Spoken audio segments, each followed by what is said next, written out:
Assalomu alaykum rahmatullohi va barakatuh. Qo'qon deganda albatta savdogarlar birinchi o'rinda xayolga keluvchi narsa va albatta skuterlarning eslaringga keltiruvchi bo'ladi Qo'qon. Xo'p, bugungi obzorimizda Boson firmasiga qarashli Alpmoto bilan birgalikda olib kelingan Jempen uchuli asosida chiqarilgan yangicha ko'rinishdagi eshikli dizaynerga asoslangan o'ta chiroyli, o'ta qulay, qanaqadir neobechniy narsalarga yaxshi ko'radiganlar uchun rasmiy mana oynali ko'rinib turadigan. Ko'pchilik klientka bo'lmaydi bu deganlar uchun mana klientka bo'lmadi bunda haqiqatan ham.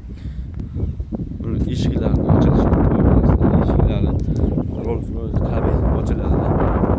Eshikning ochilish holatini ko'rsataman. Mana bu eshik ochiq holati.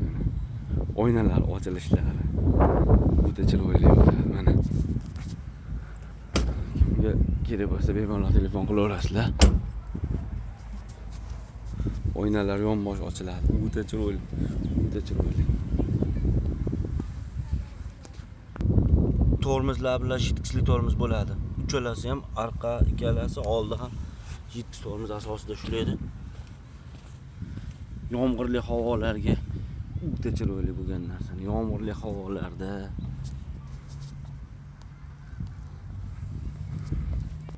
bemalol sayrga chiqilaveradi do'stlar bilan. Mana shunaqangi salqin joylarda qani endi yomg'ir yog'ib bersa shu holatiga chiroyli joylarda chiroyli skuterlar bilan birgalikda nomerlarimizni qoldiramiz. Kimga qiziq bo'lsa bemalol aloqaga chiqaverasizlar.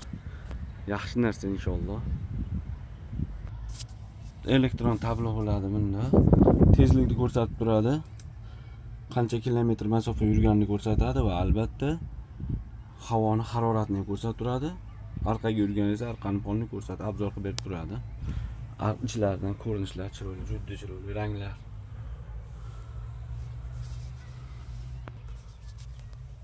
O'zgacha eshik ochilishlari yon ochiladi. Bemalol tushilaveradi. Yosh kattalar ham qiynalmasdan bemalol tushishadi mana. O'ta chiroyli.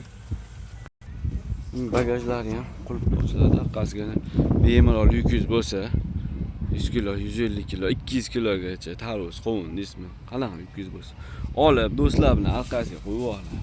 Shunday sidinani yopiladi, ikki orqaga o'tiradi, bitta shofir oldiga o'tirib mana orqadan ko'rinish kenglik. Ketaverasizlar. Bozorlikchani qilib olib